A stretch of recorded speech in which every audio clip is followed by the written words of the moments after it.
Hello friends, welcome to my YouTube channel. आज के इस वीडियो में हम लोग बात करेंगे शिक्षण विधियों की, जो कि आपका एक इम्पॉर्टेंट टॉपिक है और यहाँ से आपके क्वेश्चन टीईटी में भी बनते हैं और शिक्षक भर्ती की परीक्षा होगी, प्राथमिक शिक्षक भर्ती, वहाँ पर भी ये क्वेश्चन आएंगे। यहाँ से 1 या 2 क्वेश्चन आने ज़रूरी होते हैं। शिक्षण कौशल, शिक्षण विधियाँ, तो शिक्षण कौशल का वीडियो मैं पहले डाल चुकी हूँ, आप देख सकते हैं, प्लेलिस्ट में है। और चलिए देखते हैं कि शिक्षण विधियाँ क्या होती हैं और इनको किस तरह से परिभाषित किया गया है, इनकी महत्ता क्या है। और वीडियो को पूरा देखिएगा क्योंकि इसमें मैंने करीब 30 विधियों का वर्णन किया है।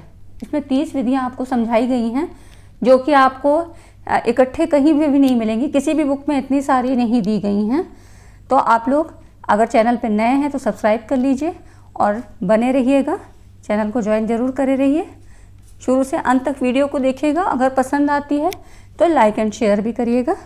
चलिए देखते हैं कि इसकी कुछ परिभाषाएं भी हैं। देखिए, जॉन डीवी के अनुसार विधि एक निष्कर्ष के विकास करने या निकालने में सामग्री को संगठित करने का एक ढंग है।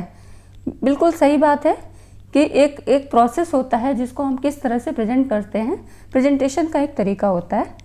और इसी में देखिए ईवी वेस्ले के शब्दों में शिक्षा में शिक्षण विधि नामक शब्द शिक्षक द्वारा पथ प्रदर्शित की हुई इन क्रियाओं की एक माला है जो छात्रों द्वारा सीखने में परिणत हो जाती है। ये तो इनकी परिभाषाएं हो गई, ये एग्जाम में नहीं पूछी जाती हैं। आपको यहाँ से क्वेश्चन ही बनेंगे, किस विधि से संबंधित कौन सा क्वेश्चन है ये आपको पूछा जाएगा। या तो उसके जन्मदाता पूछे जाते हैं अथवा उसके कैरेक्टरिस्टिक के आधार पर पूछी जाती है कि यहाँ पर किस विधि का प्रयोग हो रहा है। अब शिक्षण विधि के उद्देश्य क्या होते हैं, तो यहाँ पर ये देखिए, ये उद्देश्य हैं बालकों में निश्चित तथ्य एवं कौशल अर्जित करने की क्षमता विकसित हो, वे स्वतंत्र रूप से सोचने और कार्य करने की अपनी आदतें बना लें, कुछ निश्चित जीवन मूल्यों का विकास हो, परस्पर सहमति एवं सौहार्द विकसित हो। ये सब इसकी विशेषताएं हैं। अब यहाँ पर देखिए शिक्षण विधि की विशेषताएं क्या होती हैं, तो इसमें किसी भी शिक्षण विधि में 7 तत्व होते हैं। ये देखिए यहाँ पर ये 7 तत्व दिखाए गए हैं। इनमें क्या होता है, प्रदर्शन, बातचीत करना, चित्र, भाव भंगिमा जिसको जेस्चर्स कहते हैं, और लेखन, निर्देशन, पाठन। ये तो हो गए शिक्षण विधि में 7 तत्व हो गए। शिक्षण विधि की जो और विशेषता क्या है, शिक्षण विधि विषय वस्तु के पूर्व निर्धारित उद्देश्यों की प्राप्ति में सहायक होती है। आप लेसन प्लान में अपने कुछ उद्देश्यों को निर्धारण करते हैं, उद्देश्य कथन में आप लिखते हैं। फिर शिक्षण विधियाँ सुनिश्चित होती हैं और शिक्षण में प्रयोग करने के योग्य होती हैं। एक उत्तम शिक्षण पद्धति अगर हम सही जगह पर सही विधि का उपयोग करते हैं तो अध्यापक के साथ साथ छात्रों को भी सक्रिय रखती है। तो इस तरह से क्या होगा, अगर क्या है कि उत्तम विधि का उपयोग ना किया जाए तो क्या होगा, क्लास में नीरसता बनी रहेगी, ना ही छात्र को अच्छा लगेगा पढ़ने में और ना ही शिक्षक को उतना रोचक आनंदपूर्ण ढंग से वो पढ़ा सकता है। एक उत्तम शिक्षण विधि में कलात्मकता होती है जिससे अध्यापक को वांछित व अवांछित का ज्ञान होता है। तो ये सब तो हो गई इसकी विशेषताएं। आगे देखिए शिक्षण की विविध विधियां, ये आप पूरा लास्ट तक देखिएगा जरूर क्योंकि यहाँ करीब 30 विधियों को मैंने बताया है और आपको बिल्कुल 1 बार 2 बार ये देख लेंगे तो आपका कोई भी प्रश्न गलत नहीं होगा। तो यहाँ पर देखिए ये 2 विधियाँ दी हुई हैं, निगमन और आगमन विधि, इंडक्टिव और डिडक्टिव मेथड। इंडक्शन और डिडक्शन बोलते हैं या इंडक्टिव या डिडक्टिव मेथड बोलते हैं। तो इसमें क्या होता है, इसमें देखिए आगमन विधि के जो थे जन्मदाता फ्रांसिस बेकन और निगमन विधि के अरस्तु। ठीक है, तो आगमन विधि में क्या होता है, आगमन विधि में प्रारंभ में छात्रों के समक्ष उदाहरण प्रस्तुत किए जाते हैं और फिर नियमों को निकाला जाता है। तो इस तरह से उदाहरण के माध्यम से ही यहाँ पर हम निर्णय तक पहुँचते हैं, कोई नियम या सिद्धांत को बताया जाता है। जबकि जो निगमन विधि होती है, इसमें निगमन में मतलब जो डिडक्टिव मेथड होता है, इंडक्टिव और डिडक्टिव मेथड, तो इसमें क्या होता है, निगमन विधि में इसके विपरीत पहले क्या होता है, नियम प्रस्तुत किए जाते हैं और फिर बाद में उदाहरणों की सहायता से उन नियमों की सत्यता परखी जाती है। इसको आप ऐसे भी याद रख सकते हैं कि निगमन मतलब नियम। ठीक है, तो आगमन को ज्ञान की खोज में, आगमन जो होती है वो नए ज्ञान की खोज में सहायक होती है, जबकि निगमन इन खोजों के फलस्वरूप प्राप्त होता है। और ये क्या होता है, एक दूसरे की पूरक होती हैं। एक उत्तम जो शिक्षक होता है वो अपना शिक्षण आगमन से प्रारंभ करता है और निगमन पर समाप्त करता है। मतलब क्या होता है कि कोई भी नियम या सिद्धांत एकदम से नहीं बता दिए जाते हैं, बच्चों को उदाहरण के माध्यम से वहाँ तक लाया जाता है। तो ये तो हो गई आगमन और निगमन विधि। यहाँ से क्वेश्चन बहुत बनते हैं, ठीक है।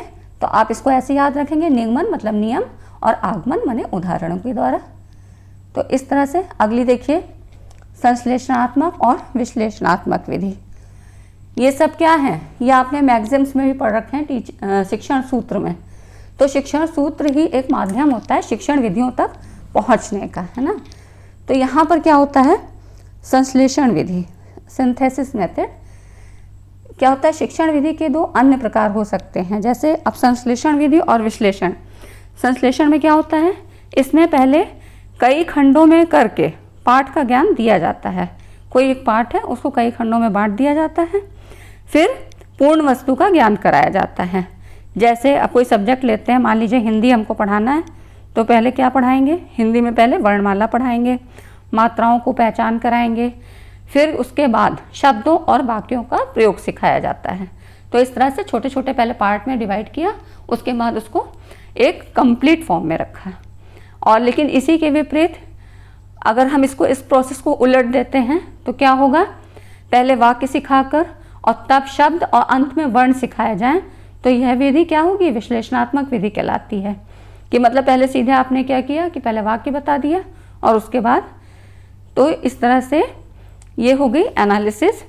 इसी को एनालिसिस भी कहते हैं। ये दोनों ही एक दूसरे की पूरक विधियां हैं, संश्लेषण और विश्लेषण, ठीक है।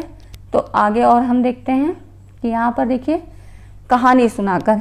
ये सब सिंपल मेथड है, बस ये है कि ये टाइप्स ऑफ टीचिंग मेथड्स में है, तो ये आपको पढ़ने हैं, ये आप जानते हैं। कहानी, तो कहानी कथन से तात्पर्य क्या होता है कि कहानी कहना या कहानी सुनाना। कहानी के माध्यम से विषय वस्तु के सूक्ष्म और जटिल अंशों को, जैसे कि कोई बहुत कठिन चीज़ें हैं उनको साधारण रूप से बच्चे नहीं समझ पा रहे हैं, तो कहानी के माध्यम से, जो कि बच्चों को इंटरेस्टिंग भी लगेगी, तो इस तरह से सरल बनाकर बालकों के सामने उस टॉपिक को स्पष्ट किया जाता है।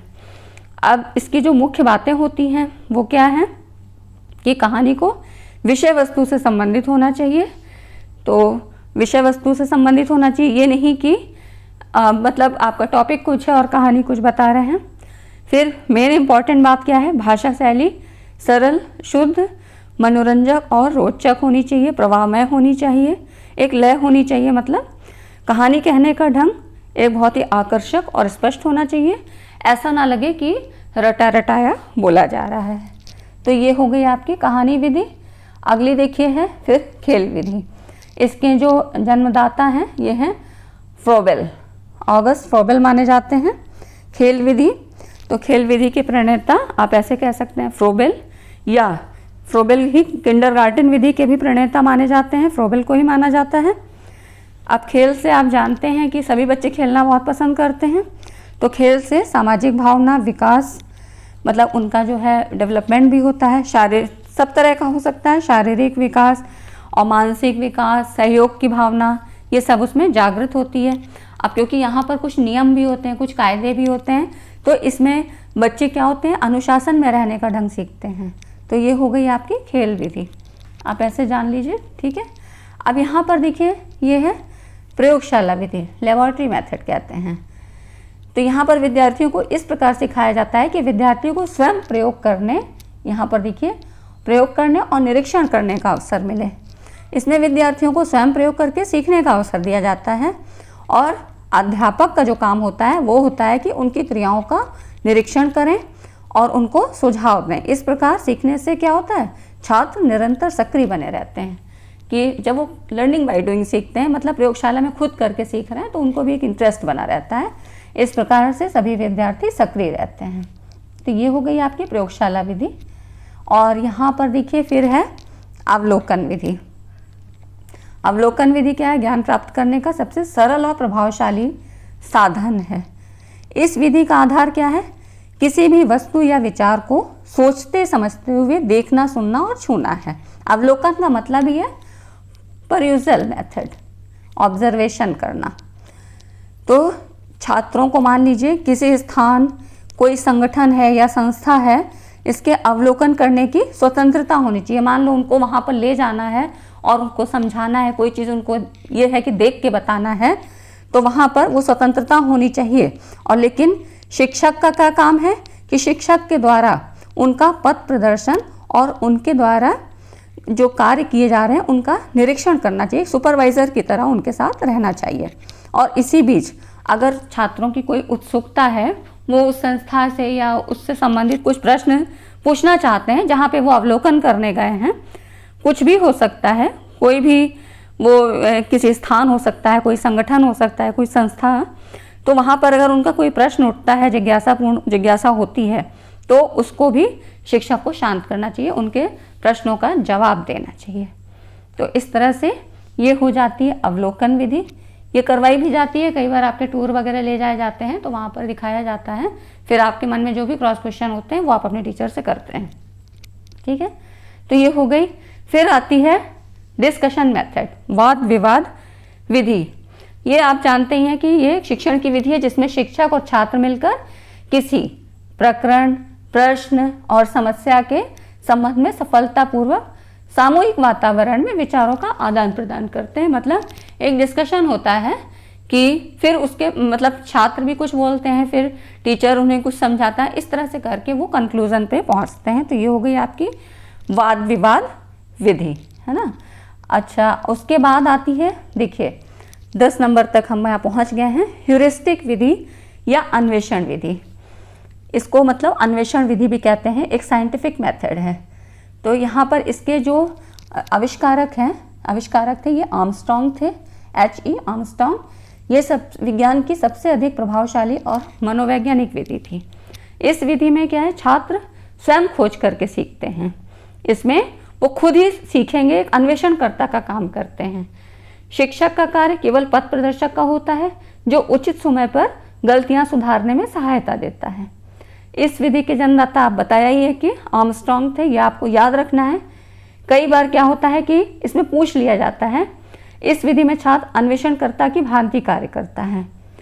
इसमें छात्र के पास क्या होता है, आरंभ में प्रयोग संबंधी कोई जानकारी नहीं होती है, उसको नई सूचना और सिद्धांतों की खोज के लिए कई प्रयोग करने होते हैं, फिर तब जाके वो वहाँ तक पहुँचता है। उसके बाद वो अपनी समस्या का समाधान इस अन्वेषण विधि के द्वारा प्राप्त करता है।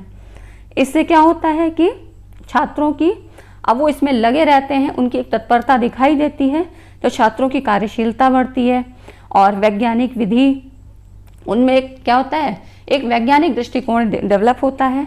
आत्मविश्वास भी बढ़ता है क्योंकि वो खुद करके सीख रहे हैं। टीचर तो क्या है, पथ प्रदर्शक की भांति कार्य कर रहा है। आत्मनिर्भरता बढ़ती है क्योंकि वो खुद करके खुद उन चीज़ों को पढ़ रहे हैं और फिर समझ रहे हैं, तब वहाँ पर उस निष्कर्ष तक पहुँच रहे हैं। तो इस तरह से उसमें काफ़ी सुधार होता है। खुद जो छात्र हैं उनकी जो है काफ़ी कार्यकुशलता बढ़ जाती है। लेकिन इस विधि की एक कमी भी है। इस विधि के द्वारा क्या है, आज के समय में या कभी भी सिलेबस इतना ज़्यादा होता है तो हम इस सिलेबस को क्लासरूम में नहीं करा सकते। मतलब इस सिलेबस को, अगर सिलेबस है तो इस विधि के द्वारा हम इसको पूरा नहीं करवा सकते हैं, समय पे बिल्कुल भी नहीं करवा सकते हैं। और ये जो ह्यूरिस्टिक विधि होती है ये छोटे क्लासों में नहीं लागू की जा सकती है। तो ठीक है, इसमें टाइम क्योंकि ज़्यादा लगता है तो हम सिलेबस इसके द्वारा नहीं कंप्लीट करा पाएंगे और छोटे क्लास में छोटे बच्चे तो नहीं सीख पाएंगे इससे। तो इस तरह से ये हो गई आपकी ह्यूरिस्टिक मेथड। तो यहाँ पर बच्चों की जिज्ञासा और ये सब अनुभूतियाँ उनके सॉल्व होती हैं, अपने आप वो अधिक जो है अधिक तत्परता से इसमें काम करते हैं। तो यह विधि क्या होती है, अधिक मनोवैज्ञानिक है। इसके उपयोग से विद्यार्थियों की मानसिक शक्तियों का विकास उचित ढंग से होता है। तो ये तो ह्यूरिस्टिक विधि की बात हो गई, ये आप समझ सकते हैं। सबके प्रवर्तक ज़रूर याद रखिएगा। और फ्रेंड्स, वीडियो अगर आपको पसंद आ रहा है तो लाइक ज़रूर करिए, हमको भी मोटिवेशन मिलता है। ठीक है, और इतनी विधियाँ आपको एक साथ कहीं पर भी नहीं मिलेंगी और यहाँ से क्वेश्चन ज़रूर बनता है। आज की ये वीडियो तो वैसे ही लंबी हो जाएंगी क्योंकि 30 विधियाँ, इनको समझाना, इनके बारे में बताना तो वैसे ही ज़्यादा हो जाएंगी, लेकिन इससे रिलेटेड क्वेश्चन भी मैं आपको बाद में दूँगी। ठीक है, अगली वीडियो में हम इसकी बात करेंगे। अगला देखिए, फिर क्या होता है, उदाहरण विधि। ये आप देख ही रहे हैं कि उदाहरण विधि के इसमें देखिए 2 प्रकार दिखाए हैं, शाब्दिक और दृश्यात्मक। तो उदाहरण विधि जैसे आप नाम से ही जानते हैं, इलस्ट्रेशन मेथड। शिक्षक क्या होता है, वांछित उदाहरण और दृष्टांत के द्वारा छात्रों के समक्ष प्रस्तुत करके विषय सामग्री जो होती है, जो उनको टॉपिक समझाना है, उसको सरल बनाने का प्रयास करता है। तो इससे क्या होता है कि छात्रों को भी बात बहुत अच्छे से क्लियर हो जाती है। कई बार कुछ कठिन टॉपिक होते हैं जिनको सीधे से नहीं समझाया जा सकता है। तो इनके ये 2 प्रकार बताए गए हैं इस उदाहरण विधि में। ये देखिए, एक शाब्दिक और दृश्यात्मक। तो शाब्दिक में क्या क्या आते हैं, इसके अंतर्गत मौखिक उदाहरण जैसे कहानियाँ, गीत, श्लोक, लोकोक्ति, ये सब आते हैं जो शब्दों के द्वारा समझाए जा सकते हैं। और दृश्यात्मक में क्या होते हैं, दिखाया जाए, जैसे टीचिंग एड्स वगैरह कुछ दिखाते हैं, या कोई चार्ट है, कोई मॉडल है, कोई मैप, ग्राफ, ग्लोब, कोई चित्र है उस टॉपिक से संबंधित, और कोई रेखा चित्र है, ये सभी सामग्रियाँ इसमें आती हैं। तो ये हो जाते हैं दृश्यात्मक उदाहरण। इनको दिखाने से क्या होता है, क्लास में एक जीवंत जो होता है, जीवंत माहौल हो जाता है, बच्चों की भी उत्सुकता बनी रहती है, एक सक्रियता बनी रहती है, और टीचर भी अपने टॉपिक को बहुत अच्छे से समझा पाता है, बहुत क्लियर कर पाता है। ठीक है, अगली देखिए, प्रयोग विधि। इसको कहते हैं डिमॉन्स्ट्रेशन मेथड। इस विधि में क्या होता है, पाठ्य वस्तु या उससे संबंधित वस्तु को दिखाकर ज्ञान दिया जाता है, मतलब जिससे बालक आसानी से ज्ञान ग्रहण कर लेता है। इसमें टीचर क्या है, कोई भी चीज़ छात्रों के सामने डिमॉन्स्ट्रेट करता है, और ये ज्ञान स्थायी भी होता है, क्योंकि किसी आप डिवाइस के द्वारा अगर कोई चीज़ समझाएंगे और उसका एक प्रत्यक्ष प्रमाण देके उसको बच्चों के सामने अगर हम रखते हैं, तो क्या होगा कि ये ज़्यादा इफ़ेक्टिव होगा और बच्चे के मन मस्तिष्क में वो चीज़ बिल्कुल कॉन्सेप्ट के साथ बैठ जाएगी। तो ये अधिक स्थायी होता है। फिर देखिए, नेक्स्ट है लेक्चर मेथड, व्याख्या विधि। ये विधि बहुत पुरानी है, ये पुराने समय में चलती थी। उस समय क्या था कि पुस्तकें उपलब्ध नहीं थी और हस्त सामग्री भी उपलब्ध नहीं थी, तो व्याख्यान से ही शिक्षण कार्य होता था। इसकी गिनती क्या है, अधिनायकवादी शिक्षण विधि के अंतर्गत आती है। मतलब ये जो व्याख्यान विधि है, इसमें शिक्षक को ही शिक्षण अधिगम प्रक्रिया का केंद्र बिंदु बनाया जाता है और शिक्षण अधिगम प्रक्रिया संचालित होती है। जैसे क्या होता है कि बाल मनोविज्ञान में हम बालक को ही मान के, केंद्र बिंदु मान के सारी चीज़ें उसके अकॉर्डिंग करते हैं, लेकिन ये क्या होती है, यहाँ पर ये जो व्याख्यान विधि है, इसमें शिक्षक अपने अनुसार ही व्याख्यान देता हुआ अध्यापक सारी कक्षा की जो विद्यार्थी होते हैं उनके पूरी नज़र रखता है और कक्षा शिक्षण की गतिविधियों को अपने इच्छा अनुसार वो उनको चलाता है, अपने इच्छा अनुसार उन पर अंकुश रखता है। तो ये जो है उच्च कक्षाओं के लिए तो उपयोगी होती हैं, लेकिन छोटे क्लास के लिए इस विधि का प्रयोग नहीं कर सकते हैं। तो इस तरह आपको समझ में आया कि अधिनायकवादी जो शिक्षण विधि है उसमें ये व्याख्या विधि आती है। और इसकी जो कमियां हैं, इस विधि में क्या होता है, विषय वस्तु को ही अधिक महत्व दिया जाता है, क्योंकि यहाँ पर टीचर को ये नहीं मतलब होता है कि विद्यार्थियों की रुचि क्या है और उनके इस समय नीड क्या है, आवश्यकता क्या है, इस पर ध्यान नहीं दी जाता है कि बच्चे का मन क्या चीज़ करने का हो रहा है। वो अपने हिसाब से ही व्याख्या देता चला जाता है, बच्चों को समझ में आ रहा है या नहीं आ रहा है। तो ये थोड़ा अधिनायकवादी प्रवृत्ति की हो जाती है। और ये क्या होता है, 1 वे टीचिंग मेथड हो जाता है, जबकि क्लासरूम की कोई भी टीचिंग 2 वे होनी चाहिए, मतलब दोनों तरफ से उसी तरह कम्युनिकेशन होना चाहिए। लेकिन यहाँ पर क्या होता है, टीचर तो व्याख्या अपनी देता चला जाता है, लेकिन विद्यार्थी क्या होते हैं, निष्क्रिय श्रोता के रूप में बने रहते हैं। तो ये आपको समझ में आ गया व्याख्या विधि। यहाँ पर और देखिए, फिर है प्रश्नोत्तर विधि। ये यहाँ पर देखिए, इसका है क्वेश्चन आंसर मेथड, बहुत इंपॉर्टेंट है। यह विधि सुकरात, इसके जो जन्मदाता थे वो सुकरात हैं, उनके समय से चली आ रही है कि सुकरात अपने समय में पूछते थे, लोगों से प्रश्न पूछते थे और उनका जवाब निकालते थे। इस तरह से प्रश्नोत्तर विधि सुकरात के समय से चली आ रही है और आज भी इसका प्रचलन है। इसमें क्या होता है, इस विधि के प्रयोग करने से छात्र सक्रिय रहते हैं, छात्र नए ज्ञान को प्राप्त करने के लिए उत्सुक रहते हैं। तो ये इसकी विशेषताएं हैं। इस विधि में क्या होता है, छात्रों की समस्याओं और कठिनाइयों का निवारण किया जाता है और छात्रों के ज्ञान का मूल्यांकन करने में भी ये सहायक सिद्ध होती हैं, क्योंकि जब हम प्रश्न पूछते हैं और वो जवाब किस स्तर का दे रहा है मतलब छात्र, तो इससे पता लगता है कि इसको प्रीवियस नॉलेज कितना है। अब इसके 3 सोपान होते हैं। देखिए, प्रश्नों को व्यवस्थित रूप से निर्मित करना, उन्हें समुचित रूप से छात्रों के सामने रखना ताकि नए ज्ञान के लिए उनमें उत्सुकता जागृत हो सके, और तीसरा है छात्रों के माध्यम से उनमें संबंध स्थापित करते हुए नवीन ज्ञान देना। अब इसमें क्या होता है कि अलग अलग स्तर होते हैं, तो उनके आवश्यकता अनुसार निम्न स्तर, मध्यम स्तर और उच्च स्तर के प्रश्न अपने आप आवश्यकता अनुसार बनाए जा सकते हैं। तो इस तरह से ये हो गए इसके सोपान प्रश्नोत्तर विधि के। अगला देखिए, फिर है स्पष्टीकरण विधि या एक्सपोजिशन टेक्निक। इसमें क्या होता है, जो स्पष्टीकरण विधि है इसको किसी विषय वस्तु को सरल, सुगम और बोधगम्य बनाने के लिए इस विधि की सहायता ली जाती है, और छात्रों के समक्ष जो कठिन प्रकरण होते हैं, कठिन टॉपिक होते हैं, उनको प्रस्तुत किया जाता है आसान शब्दों में, जिससे कि वो विषय वस्तु आसानी से समझ में आ जाए। तो इसमें क्या होता है कि शिक्षक को चाहिए कि पढ़ाने से पूर्व ही पाठ का जो संदर्भ है और उद्देश्य छात्रों को स्पष्ट कर देना चाहिए कि हम आज ये क्यों पढ़ा रहे हैं। और स्पष्टीकरण को प्रभावशाली बनाने के लिए पूरे पाठ को, जैसे कुछ कठिन ही है तो उसको क्या करना चाहिए, छोटे छोटे इकाइयों में बांट देना चाहिए, जिससे कि जो छात्र है प्रत्येक इकाई का स्पष्ट ज्ञान प्राप्त करते हुए पूरे पाठ को सरलता से समझ सके। वही जैसे हमने विश्लेषण और संश्लेषण विधि आगे पढ़ी थी, तो उसी तरह से है। तो ये स्पष्टीकरण विधि हो जाती है। इसको इस तरह से हमें समझना चाहिए।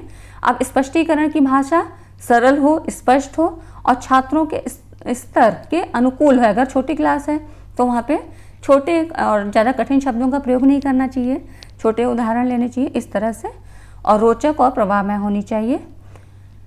पाठ के उद्देश्य की प्राप्ति हेतु स्पष्टीकरण का प्रयोग किया जाना चाहिए कि हमारा उद्देश्य क्या है। तो इस तरह से ये हो गया स्पष्टीकरण विधि।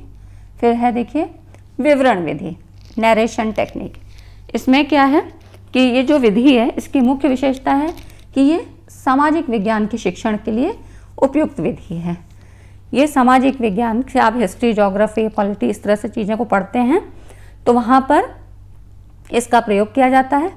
विवरण देने का उद्देश्य होता है छात्रों के मस्तिष्क में उसका एक मानसिक चित्र बनाना, एक उसका कॉन्सेप्ट ऐसा बना देना जिससे उसको लगे कि वो वस्तु उसके सामने ही है और छात्र क्या है विषय वस्तु को पूर्णता के साथ समझ सके। फिर इसकी कुछ कैरेक्टरिस्टिक भी हैं, जैसे विवरण विधि के प्रयोग से छात्रों को इतना ज्ञान मिल जाता है कि उन्हें अलग से कोई विभिन्न पुस्तकें पढ़ने की ज़रूरत ना महसूस हो। इस तरह से उसको समझाया जाता है कि वो सारी चीज़ें उसी समय क्लियर हो जाएं। विवरण विधि से छात्रों को पुस्तकों की अपेक्षा कम समय में और आवश्यक ज्ञान प्राप्त हो जाता है।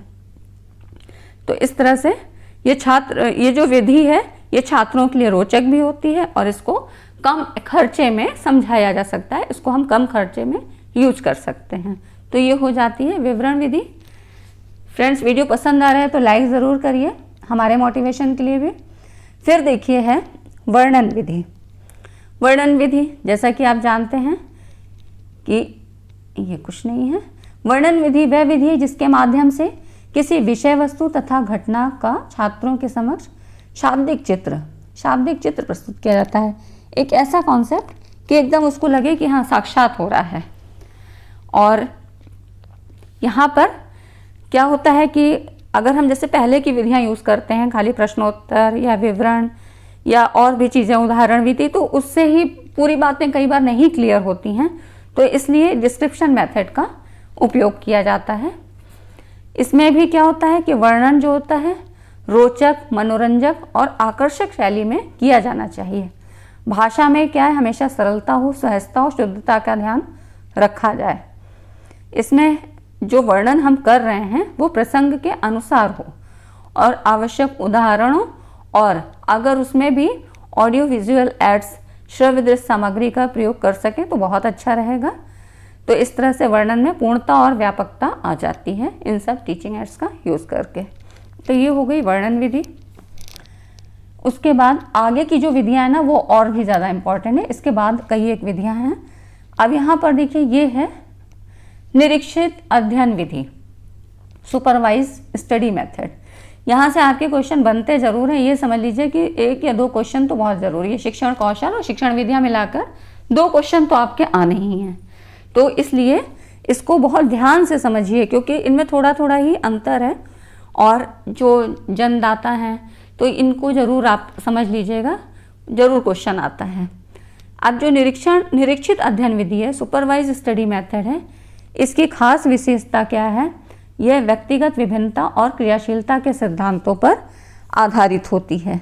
तो ये जो है इसकी मुख्य बात है कि व्यक्तिगत विभिन्नता पर, क्योंकि हर छात्र की अपनी अलग इंडिविजुअलिटी होती है, तो इसलिए प्रत्येक छात्र को कार्य और अध्ययन करने के अवसर दिए जाते हैं कि उसका अपना ढंग होगा, अपनी समझ होगी।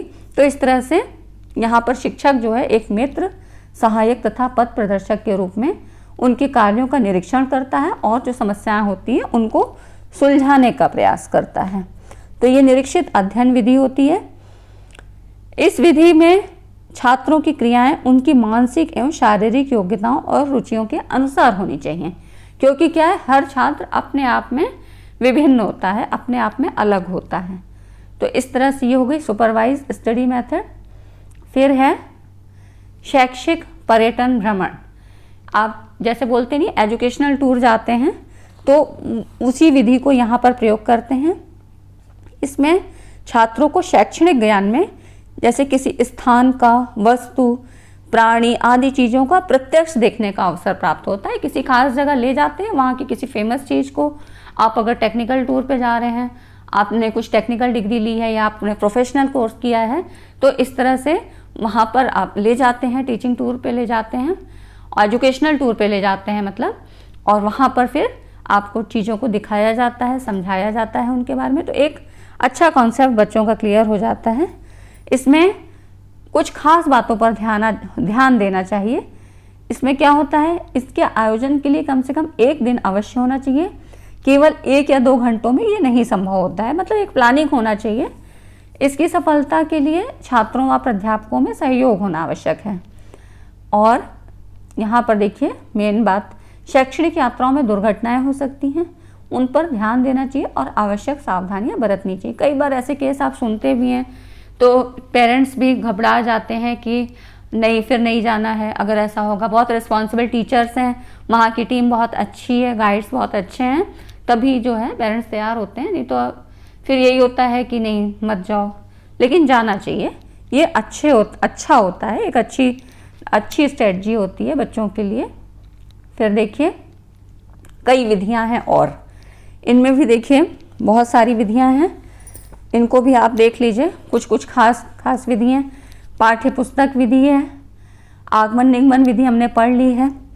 अब समस्या निवारण विधि या समस्या समाधान विधि, इसमें क्या है, समस्या समाधान विधि के जो जनक थे, जन्म हुआ था, इसके जो जनक मतलब प्रयोजनवाद को ही मान सकते हैं, प्रयोजनवाद के समय से इसका जन्म हुआ है।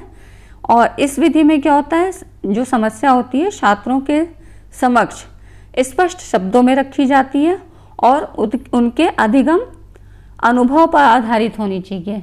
मतलब कि जो उनकी एज है उसी के अकॉर्डिंग उनके सामने समस्या रखी जाती है और फिर वो उसको अपना सॉल्यूशन उसका ढूंढने का प्रयास करते हैं। शिक्षक की सहायता से छात्र समस्या के समाधान तक पहुंचने का प्रयत्न करते हैं। तो ये हो गई समस्या समाधान विधि। फिर आती है ऐतिहासिक विधि। यहाँ देखिए चौथे नंबर पे है। इसके प्रवर्तक J.S. ब्रूनर हैं और इसका प्रयोग कहाँ पे करते हैं, सामाजिक विषयों के लिए और तथ्यों के ज्ञान के लिए, जो फैक्चुअल चीज़ें होती हैं उनके लिए इस विधि का प्रयोग किया जाता है। ये हिस्टोरिकल मेथड है। इसका संबंध प्राचीन घटनाओं से होता है, जो पुराने शिलालेख और ये सब कई चीज़ें पाई जाती थी। इतिहास के समय की कई हिस्ट्री वाली चीज़ें बहुत मिली हैं, खुदाई वगैरह में कुछ ऐसे चीज़ मिले हैं, तो उनसे जो चीज़ें पता लगती, तो ये वहाँ पर इस तरह से बच्चों को सिखाया जाता है। उन चीज़ों को देख के, वहाँ का उस तरह से उसको ऑब्जर्व करके, तो प्राचीन घटनाओं का इसी ऐतिहासिक विधि के द्वारा इनका जो है डिस्कस करते हैं। फिर होती है अधिन्यास विधि, अधिविन्यास विधि। फिर है टीम टीचिंग, पुस्तकालय विधि, मतलब पुस्तकों का आप सहारा लेके आप अपना ज्ञानवर्धन कर सकते हैं लाइब्रेरी में जाके। फिर देखिए, और जो इम्पॉर्टेंट है, ये तीनों ज़्यादा इम्पॉर्टेंट हैं। इसमें किंडरगार्टन विधि, इस विधि के जनक फ्रोबेल महोदय, पहले ही बताया था। किंडरगार्टन का अर्थ क्या होता है? बच्चों का उद्यान। किंडरगार्टन बच्चों का एक छोटा सा स्कूल होता है जहाँ बच्चों को कई तरह की विधाएं सिखाई जाती हैं, जैसे चटाई बुनने का, मिट्टी की मूर्तियाँ बनाने का, सांस्कृतिक कार्यक्रम और क्रियात्मक गाने, कल्चरल एक्टिविटीज़, इस तरह से चीज़ें सिखाई जाती हैं। इस विधि में जो शिक्षण कार्य होता है वो महिलाओं के द्वारा किया जाता है। तो ये हो गई किंडरगार्टन विधि। फिर आती है मॉन्टेसरी विधि। इस विधि की जो जन्मदाता थी डॉक्टर मारिया मॉन्टेसरी, ये जो हैं इटली निवासी थी। इनके अनुसार जो इन्होंने शिक्षा का माध्यम बताया वो बताया शिक्षा कर्मेंद्रियों और ज्ञानेंद्रियों द्वारा दी जानी चाहिए और अंत में भाषा शिक्षण पर बल देना चाहिए। तो इन्होंने यहाँ पे कर्मेंद्रियों और ज्ञानेंद्रियों की बात कही थी। कई बार क्वेश्चन इस तरह से भी बन जाता है कि कर्मेंद्रियों और ज्ञानेंद्रियों के द्वारा शिक्षा की बात किसने कही है, या मॉन्टेसरी विधि के जनक कौन है। तो इस तरह से मारिया मॉन्टेसरी की बात आप करेंगे। और उसके बाद देखिए, फिर आता है डाल्टन विधि।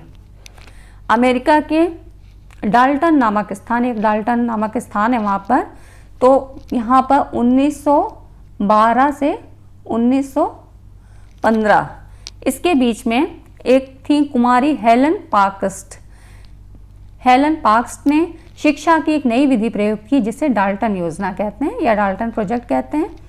डाल्टन योजना में क्या होता है कि जो कक्षा होता है उसका स्थान प्रयोगशाला ले लेती है। वहाँ पर कोई भी जो एक्टिविटी होगी वो लेबोरेटरी में, प्रयोगशाला में जाके होगी।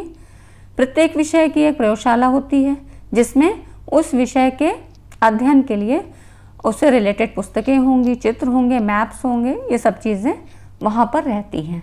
तो इस तरह से आपने जाना किंडरगार्टन विधि, मॉन्टेसरी और डाल्टन, यही ज़्यादा इंपॉर्टेंट है।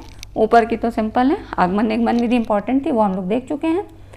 वीडियो आपको पसंद आ रही है तो लाइक ज़रूर करिए फ्रेंड्स। आज की वीडियो थोड़ी बड़ी भी हो गई है लेकिन 30 विधियाँ हैं भी। आगे देखिए, सबसे ज़्यादा इम्पॉर्टेंट यहाँ पर सबसे ज़्यादा ब्रेन स्टॉर्मिंग। इसमें क्या होता है, इसको हिंदी में बोलते हैं, यहाँ पर देखिए, मस्तिष्क विप्लव। इसका नाम है मस्तिष्क विप्लव। ऐसे इसका नाम इसलिए है कि यहाँ पर क्या है, ब्रेन का ही काम होता है। ये एक ऐसी नीति है जिसमें ऐसे टूल्स प्रयोग की जाते हैं जो छात्रों के मस्तिष्क में ज्ञान प्राप्त और चिंतन के प्रति हलचल मचा देते हैं। क्या होता है ऐसा, इसमें जो होता है छात्रों के सामने एक समस्या प्रस्तुत की जाती है जिस पर सभी छात्र क्या करते हैं, स्वतंत्रता पूर्वक विचार करते हैं और उसमें वार्तालाप होती है, डिस्कशन होता है, वाद विवाद होता है। और इन्हीं सब विचारों को, ये जो एक एक करके पॉइंट्स आते जा रहे हैं, शिक्षक सभी विचारों को श्याम पट पे लिखता चला जाता है। वाद विवाद और चिंतन, वार्तालाप, ये सब करते करते फिर कुछ एक पॉइंट ऐसा आ जाता है, एक अवस्था ऐसी आती है जब क्या होता है, छात्र एकदम समस्या को हल कर देते हैं। अचानक से एक ऐसा उसका सॉल्यूशन मिल जाता है। तो इस तरह से जो मस्तिष्क विप्लव, ब्रेन स्टॉर्मिंग बहुत इंपॉर्टेंट है, अक्सर पूछी जाती है। चिंतन विकसित करती है और समस्या के विश्लेषण, संश्लेषण और मूल्यांकन में प्रशिक्षण प्रदान करती है। तो एक क्या है, ये वैज्ञानिक विधि है। एक यहाँ पर छात्रों की जो मानसिकता होती है वो काफ़ी डेवलप हो जाती है और उसमें क्रियाशीलता आ जाती है। तो ये होगी ब्रेन स्टॉर्मिंग। अगली देखिए और लास्ट है इसकी प्रोग्राम इंस्ट्रक्शन। ये दोनों विधियाँ बहुत इंपॉर्टेंट हैं। अगर आपने वीडियो बीच में मिस कर दिया होगा तो ये विधियों से आप वंचित रह जाएंगे। इस शिक्षण नीति के प्रवर्तक जो थे वो हैं B.F. स्किनर और क्राउडर, नॉर्मन ए क्राउडर। इसमें क्या होता है, ये एजुकेशनल टेक्नोलॉजी की है, मेथड है, वहाँ पे यूज होती है। इसमें क्या होता है, छात्रों को जो पाठ्य वस्तुएं होती हैं उनको स्मॉल स्टेप्स में, छोटे छोटे पदों में बांट के पढ़ाया जाता है और फिर उनका रिस्पॉन्स लिखा जाता है। छात्र अनुक्रिया के माध्यम से नया ज्ञान प्राप्त करता है, साथ ही अपने उत्तरों की शुद्धता के विषय में जांच करता है। छोटे छोटे स्टेप्स में बढ़ाकर ही ये जो है प्रोसेस आगे बढ़ाया जाता है। और इसमें अगर छात्र सही उत्तर देता है और उसका रिस्पॉन्स सही होता है तो सही अनुक्रियाओं पे क्या होता है, पुनर्बलन मिलता है। पुनर्बलन मिलने से क्या होता है, और मोटिवेट होता है। फिर वो जो गलतियाँ उसकी पहले स्टेप में हुई थी, दूसरे स्टेप में, तीसरे स्टेप में कम होती जाती हैं। तो यही है प्रोग्राम इंस्ट्रक्शन मेथड। ये कई बार पूछा गया है इसके प्रवर्तक का नाम, तो ये आपको याद रखना है। तो ठीक है फ्रेंड्स, आज की वीडियो में बस इतना ही। मिलेंगे अगली वीडियो में और एक अच्छे टॉपिक के साथ। तो चैनल पे आप बने ज़रूर रहिए। पसंद आता है तो लाइक एंड सब्सक्राइब कर लीजिए, शेयर करिए। Thanks for watching this video.